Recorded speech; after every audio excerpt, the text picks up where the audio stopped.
You see the eyes, and there he goes down. With a devastating knockout rate of 92%, this Mexican beast is not just winning fights, he's destroying his opponents.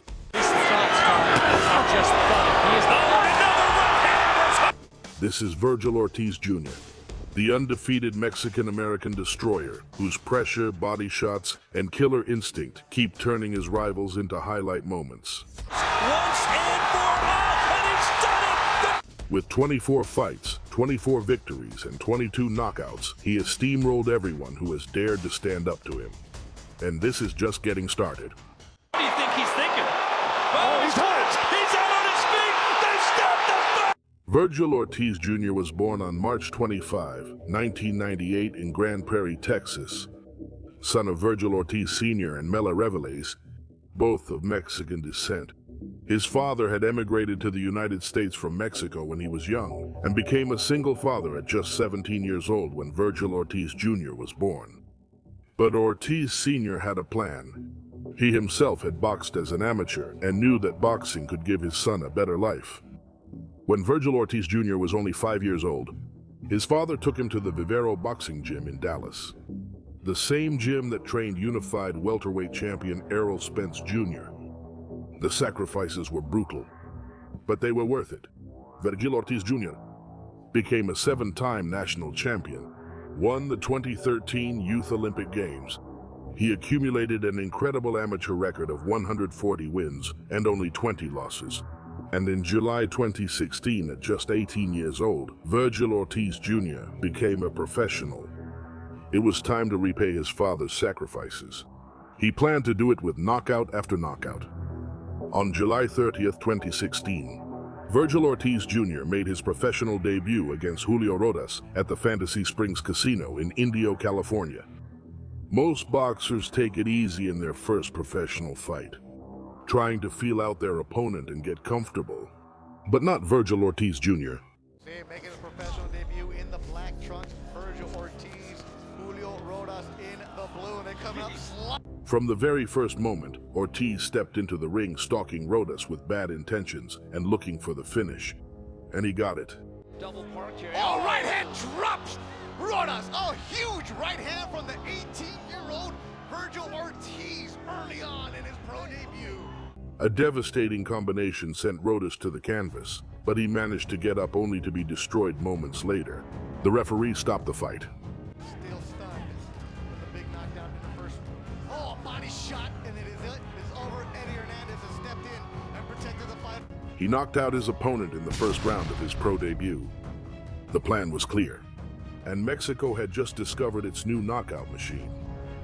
Less than 2 months later, Ortiz stepped into the ring at the AT&T Stadium in Arlington, Texas, to face Ernesto Hernandez, and Hernandez didn't stand a chance. It's in the Super Light, so Hernandez trying to put some pressure on Vergil Ortiz Jr. in the black. Ortiz went through Hernandez as if he wasn't even there and finished with a powerful right hand that left his opponent unconscious on the canvas. Hernandez, as I mentioned, is 1-3 with one knockout. Hernandez. Perfect right hand, end of. This fight lasted exactly 40 seconds, 2 fights, 2 knockouts in the first round. The Texas Destroyer was making his message clear, and the boxing world was starting to pay attention to him. On December 16, 2016, at the Fantasy Springs Resort Casino, Ortiz faced Nestor Garcia. And just like his last 2 opponents, Garcia learned the hard way what happens when you step into the ring with Vergil Ortiz Jr. High school, missed a lot of school, big national tournaments, still an honor splitting time between Indio and Joel Diaz management group. I guess you call him a boxing defensive posture. Does a nice job of blocking and deflecting. Does a lot of catch and countering. Ortiz. A lot of people watching back home in the Dallas area. Upstairs, good comp. Once again, Ortiz demolished his opponent in the first round with brutal power punches that left Garcia on his back. After so many heavy blows, His opponent is Ortiz. You see the eyes, and there he goes down. And that was a jab that stiff caught. one, huh? Right, it caught. 3 fights, 3 knockouts in the first round, another opponent, another violent ending. And the pattern was becoming clear. Fighting against Vergil Ortiz Jr. meant leaving on a stretcher. On May 5th, 2017, Ortiz stepped onto the big stage. The MGM Grand Garden Arena in Las Vegas, Nevada, against Angel Sariñana Rodriguez, and Ortiz showed that he could perform when it mattered most. Ortiz can get a first-round knockout. All the first-round knockouts. Yeah, that's what we're talking about here. Sariñana has been knocked out 3 times. Oh, big right. And it might to good neighbor. Really. It is heard of, but it's unheard of often. And to very bad opponents, you know, and perhaps a bit of both. But, you know, look at it. Sometimes a young fighter can fall in love with his own power. The desire to come in here and give an honest. He dominated from start to finish, knocking Rodriguez down with combinations and brutal body shots, until the referee stopped the fight by technical knockout. Difficult. Oh, big uppercut. There it is. Expecting and Sariñana gets up. And just when I said what I said. Time left. Too much time left here. Got a good referee here. With 4 knockouts in 4 fights, the streak was real, and Ortiz was ready for the next level. On September 16, 2017, that was the moment when everything changed. Ortiz was scheduled to fight on the undercard of Canelo Alvarez versus Gennady Golovkin, won at the T-Mobile Arena in Las Vegas. It was the most important stage in boxing. 20,000 fans. With the eyes of the world on him, Ortiz had to prove he was up to the task. Against Cesar Valenzuela, who came in with a record of 7 wins in 8 fights, what was at stake couldn't have been more important. California, Coachella Valley, that's where world champion Timothy Bradley was with him. Now when he sees one, he came from a fighting family himself. His brother Tonio also in the corner. He's one of those amateurs who's better suited for the professional ranks. The manner in which he fights, but his mentality, you can tell he wants to whack guys at it. I want to come out here and make something sensational happen. No, slip. Get up. Ortiz has landed a few shots high on the head of Valenzuela, and that can... This is Rocha. That was 47. This was his first fight. For 2 rounds, Ortiz put on an impeccable show, knocking down Valenzuela with precision and power, before unleashing a devastating combination that forced the referee to stop the fight. Ran across country there. Valenzuela handled that knockout. Yes! Oh, that got him good. It was to the... Technical knockout in the 2nd round on the Canelo GGG undercard. Vergil Ortiz Jr. had just made a name for himself in the boxing world, and there was no turning back. A year later, Ortiz returned to Las Vegas for the 2nd fight between Canelo and GGG. The same grand stage, the same enormous pressure. This time, he was ready to make his potential even clearer, and in front of him stood the veteran Roberto Ortiz. But Vergil showed the world that he was far above his rivals. At a Torreon, Mexico. That's the nickname they have. 2-time junior lightweight title holder, Juan Carlos Salgado. With Robert Garcia, and he attacks, barring a who's who in that camp. Also had more body shots. Garcia's got him really working a hard jab. In the 2nd round, Ortiz landed a powerful right hand that knocked Roberto down. He got up, but he was still hurt and unsteady.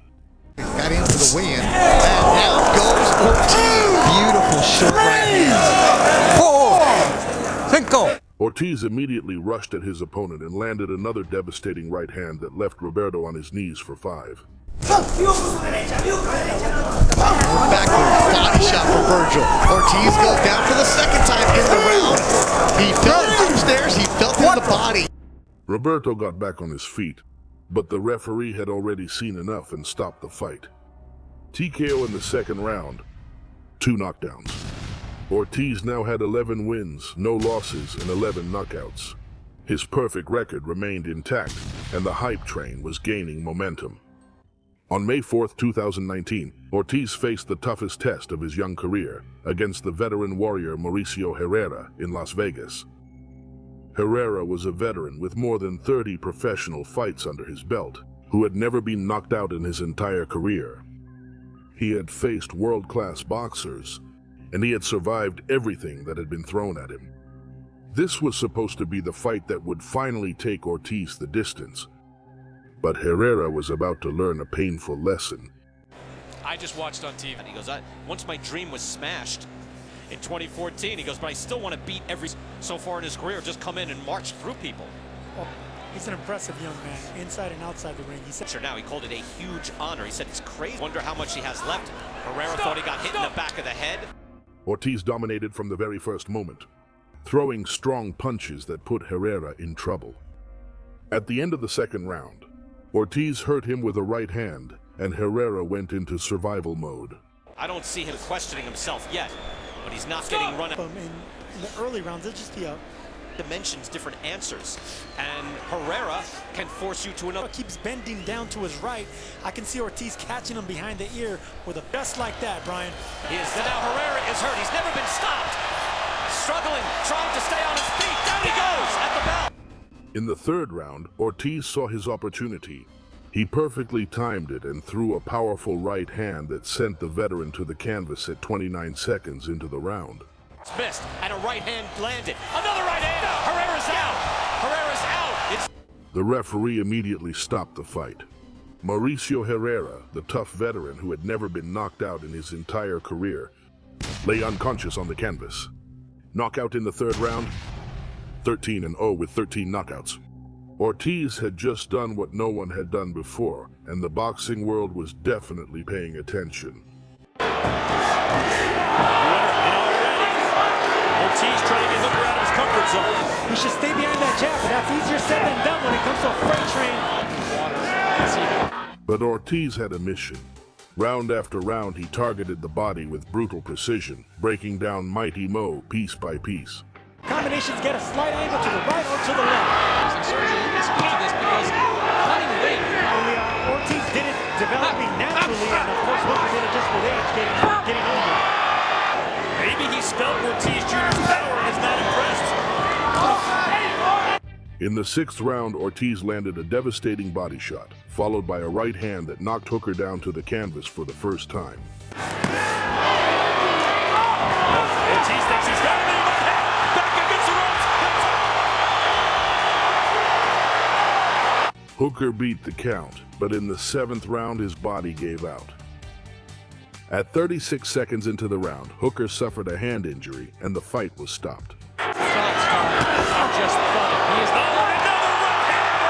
With a technical knockout in the seventh round, Vergil Ortiz Jr., he became a two-belt champion with a perfect record of 17-0, with 17 knockouts. The knockout artist had just defeated a former world champion on his own turf, and nobody in the division wanted to face him. On August 14, 2021, Ortiz faced his most dangerous test to date.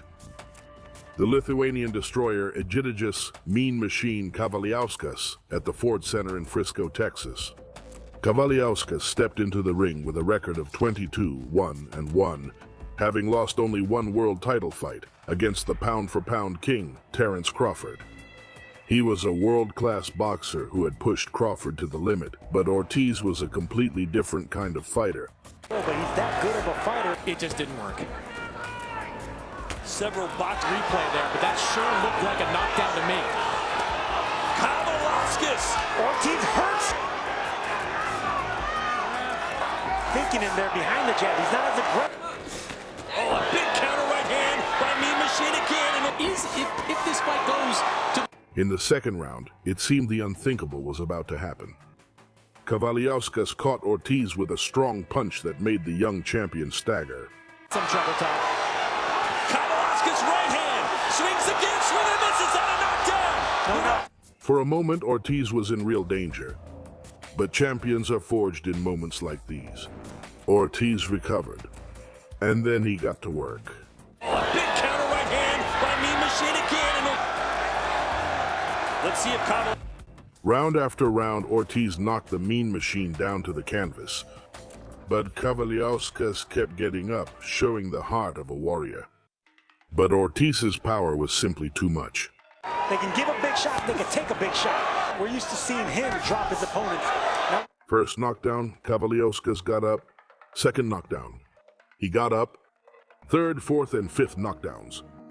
the Lithuanian refused to give up. Well, Vergil Ortiz is fighting the way a little bit difficult, more difficult to do. But in the 8th round, after being knocked down 5 times, the referee finally stopped the fight. Ortiz looking to land one more big power punch to erase Kavaliauskas once and for all, and he's done it! TKO in the 8th round, 5 knockdowns. This was Ortiz's longest fight to date, and he had just survived adversity and dominated one of the toughest contenders in the entire division. 18-0 with 18 knockouts. The perfect record remained intact, and the world title was knocking at the door. After 17 months away from the ring, fighting against rhabdomyolysis, a serious illness that causes muscle breakdown and kidney failure, the boxing world was wondering if Vergil Ortiz Jr. would he be the same again? And on January 6, 2024, he returned. He moved up to super welterweight at 154 pounds against Frederick Lawson. The skeptics made themselves heard because the break had been too long and the health problem too serious. Many believed that maybe he had lost his power, but it only took him 2 minutes and 30 seconds to silence all the doubts. I mean, just throwing any shot. There for Ortiz. Just throw hard stuff at the guard. You know, Ortiz is the type of fighter that he's going to take anything you give him. Ortiz lunged at Lawson, unleashing a brutal attack that led to a controversial stoppage in the 1st round. But buckle Lawson. That jab hurt Lawson. Here comes Ortiz. Ortiz. He's already warmed up. He is cranking these hooks on the inside. The crowd booed the referee, believing that Lawson could have continued. But the message was clear. Vergil Ortiz Jr. was back, his power remained intact, and he was even more dangerous than before. TKO in the 1st round and 20-0 with 20 knockouts. The break had been irrelevant. He had overcome the health scare, and the destroyer was back. On November 8, 2025, Vergil Ortiz Jr. defended his interim WBC super welterweight title against one of the most feared fighters in boxing, Erickson the Hammer Lubin, at the Dickies Arena in Fort Worth, Texas. Lubin stepped into the ring with a record of 27 wins and 2 losses. His only losses were against world champions Jermell Charlo and Sebastian Fundora. He was on a 3-fight winning streak, and he had knockout power that had taken out many opponents throughout his career. This was supposed to be Ortiz's toughest test, a truly even fight. This was supposed to be the fight that would define Ortiz's legacy, but it wasn't even close. Middle of the ring, and even though he's known as the Hammer clockwise, I know a lot of fans won't suit both styles against Vergil Ortiz tonight. And Vergil Ortiz looks like the bigger man in the ring, but this has been nice right to the body. From the very first moment, Ortiz imposed his will. He landed precise and powerful punches, brutal body shots, and combinations that immediately made the Hammer back off. With both fighters yesterday, we asked them what their strength. Start the onslaught, but take your time. Lubin, who seems to be content leaning against the ropes. And there's that left hook that I was talking about, Vergil. Lubin tried to counterattack, but Ortiz was simply on another level. Then came the 2nd round, and the storm was unleashed. Ortiz cornered his opponent, pinned him against the ropes, and unleashed a relentless barrage of unanswered punches until the referee had no choice but to step in and stop it. Give him a target. If Ortiz is hitting something like the gloves or the shoulders, he's only going to see red and get more confidence. Is he trying to rope-a-dope here, Sergio? What do you think he's thinking? Oh, he's hurt. He's out on his feet. They stopped the fight. TKO in the 2nd round, Erickson the Hammer. Lubin, one of the most feared fighters in the division, had just been destroyed in less than 6 minutes. 24 wins, 0 losses, and 22 knockouts. The Mexican destroyer had once again shown why he is the most avoided boxer.